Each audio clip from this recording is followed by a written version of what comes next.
Why your brain creates fake conversations. Have you ever won an argument, only to realize it never happened? Maybe you're taking a shower. Maybe you're trying to sleep. Maybe you're staring at the ceiling at 2 a.m. And suddenly, you're having a full conversation with someone who isn't even there. You know exactly what they'll say. You know exactly what you'll say back. Sometimes you even imagine the perfect comeback, the one you should have said 3 days ago. And somehow, in your imagination, you absolutely destroy them. Then reality hits.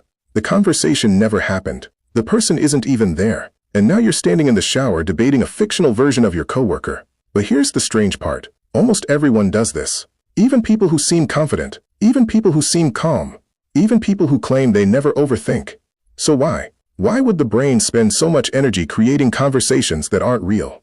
At first, it sounds completely useless. But by the end of this video, you'll realize these conversations might be one of the smartest things your brain does. Don't worry, we'll come back to that. Because later you'll discover the hidden reason this same habit can actually make overthinking worse. And once you see it, you won't be able to unsee. For most of human history, humans lived in small groups. Tiny groups, sometimes only a few dozen people, and surviving alone was almost impossible. Back then, being accepted wasn't just nice. It was necessary. If your group trusted you, you survived. If they didn't, life became much harder, maybe even dangerous. But here's something interesting. In some ways, nothing has changed. Today, nobody is hunting mammoths. Nobody is gathering berries. Nobody is sleeping in caves. But people still want the same thing. Acceptance, validation, belonging. Think about it. How many times have you checked who viewed your story? Or wondered why someone left you on read? Or worried that your message sounded weird? Or replayed a conversation, wondering if you embarrassed yourself? If you've done any of those, congratulations. You're running the same social software your ancestors used thousands of years ago, just with better Wi-Fi. And this is where scientists discovered something fascinating. Your brain doesn't just react to the world. It predicts it. Today, many researchers describe the brain as a prediction machine. It's constantly asking, what happens next? Not just when crossing a road. Not just when catching a ball. But in conversations too. That's why you sometimes rehearse what you're going to say before making a phone call. Or imagine how somebody might respond before sending a text. Or practice asking your crush out, even though you'll probably never send the message. Again. And again. And again. The reason is simple. Your brain hates uncertainty. Absolutely hates it. In fact, many psychologists believe uncertainty is one of the biggest causes of anxiety. Because when your brain doesn't know what's coming, it starts creating possibilities. Lots of possibilities. Some good, some bad, some completely ridiculous. And that's where fake conversations come from. Your brain is running simulations, practice rounds, mental rehearsals. Think of it like this. Pilots use flight simulators. Athletes visualize competitions. Musicians mentally rehearse performances. Your brain does something similar. Except instead of practicing sports, it's practicing people. Every imaginary conversation is your brain asking, what if this happens? What should I say? How should I react? What could go wrong? And honestly, that's pretty smart. Because long before a conversation happens in real life, your brain has already tested dozens of versions of it. But there's a problem. Sometimes your brain gets too good at this. And that's exactly why some people get trapped in endless overthinking loops. In the next section, we're going to see how a survival tool slowly turns into a mental trap. And why your brain keeps replaying embarrassing moments from years ago, even when you desperately want it to stop. Why your brain creates fake conversations. So if fake conversations are practice, why do they sometimes feel terrible? Why do they keep you awake at night? Why do they make you cringe over something that happened years ago? The answer starts with a simple fact. Your brain doesn't just simulate the future. It also studies the past. Think about the last embarrassing thing you remember. Not yesterday. Not last week. Something from years ago. Maybe you called a teacher mom. Maybe you waved at someone who wasn't waving at you. Maybe you said goodbye, then accidentally walked in the same direction as them. For some reason, your brain refuses to let these moments die. And that's because your brain sees social mistakes differently. To your brain, an embarrassing moment is data. Valuable data. It's information that might help you avoid making the same mistake again. Imagine touching a hot stove. You learn very quickly not to do it again. Social mistakes work similarly. Except instead of physical pain, you feel emotional pain. Embarrassment, shame, regret, awkwardness. Your brain remembers these moments because historically, social mistakes had consequences. If people didn't trust you, didn't respect you, or didn't want you around, that could be a serious problem. So your brain became extremely sensitive to social feedback. Even today. And here's the weird part. Your brain often treats imagined social situations almost like real ones. That's why your heart can start racing during a fake conversation, even though you're completely safe. Now you might think, okay, so the solution is to stop imagining conversations. Actually, that's the opposite of what many psychologists suggest. Because the goal isn't to stop your brain from simulating. The goal is to stop getting trapped inside the simulation. Big difference. Think about GPS navigation. A GPS is useful when it helps you reach a destination, but imagine if it kept recalculating the same route forever. You'd never move. That's what overthinking is. Your brain keeps generating possibilities, again, and again, and again, without reaching a conclusion. At that point, the simulation stops being preparation. It becomes a loop. And almost everyone has experienced this. You're about to send a text. You rewrite it once, then twice, then 5 times. Then suddenly you're analyzing a single emoji like it's an ancient language. Your brain isn't trying to torture you. It's trying to reduce uncertainty. The problem is, some situations don't have perfect answers. This is where another fascinating discovery comes in. Researchers have found that the brain often prefers a bad answer over no answer at all. Think about that. A bad answer over no answer. Why?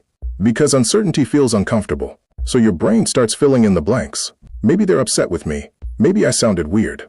Maybe they hate me. Maybe I ruined everything. The scary part? Most of these stories are completely invented. There's no evidence, no proof, just guesses. But because your brain created them, they feel real. And this leads to one of the biggest mistakes people make, a mistake that tricks millions of people every day. Because there's a hidden difference between thinking and productive thinking. Most people never learn the difference, but once you understand it, you'll start seeing your own thoughts differently.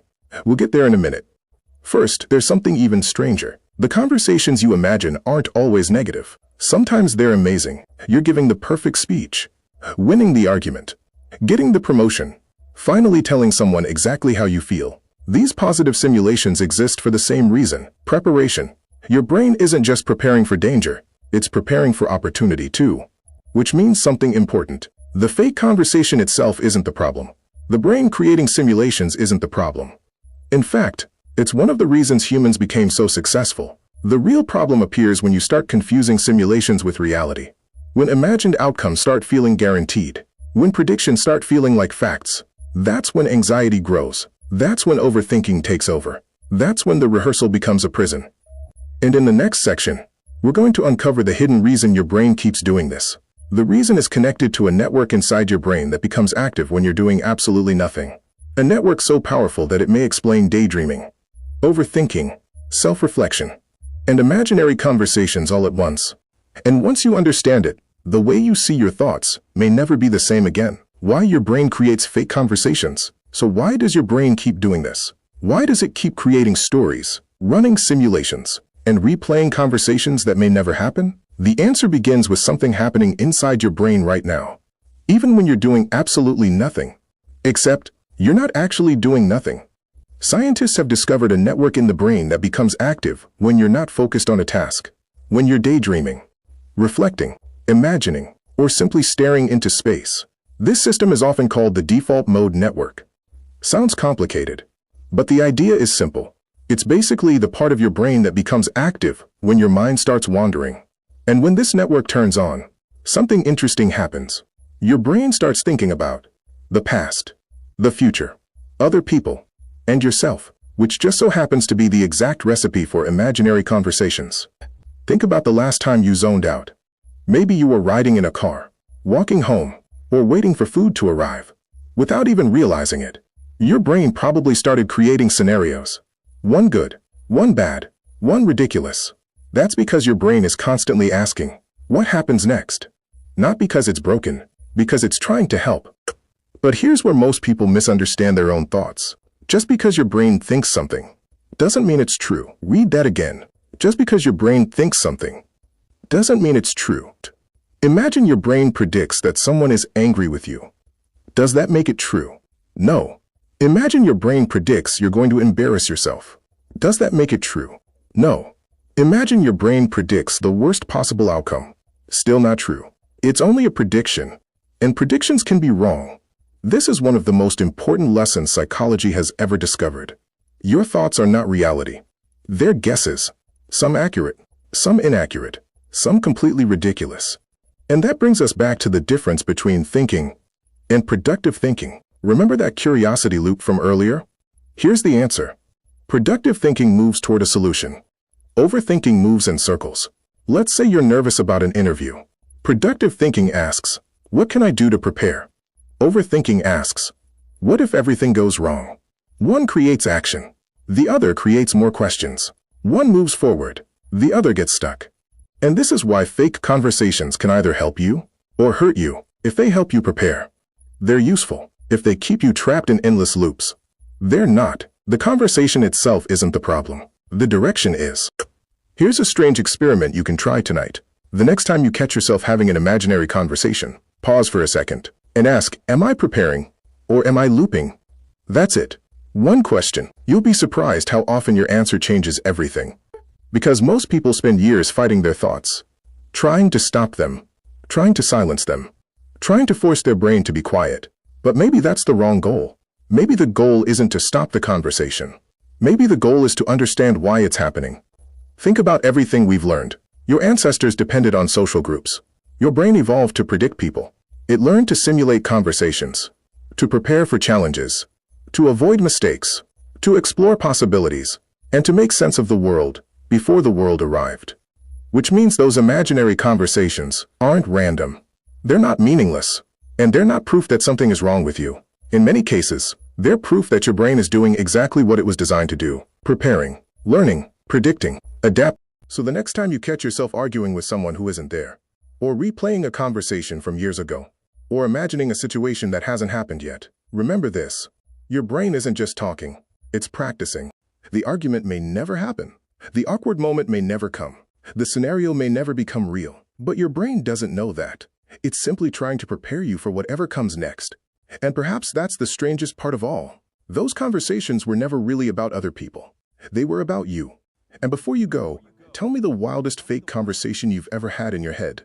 I'll be reading the comments, and my favorite story gets a pin and a. Don't forget to subscribe if you found this video relatable and informative. Meet you soon, Sapiens. See you soon, Sapiens.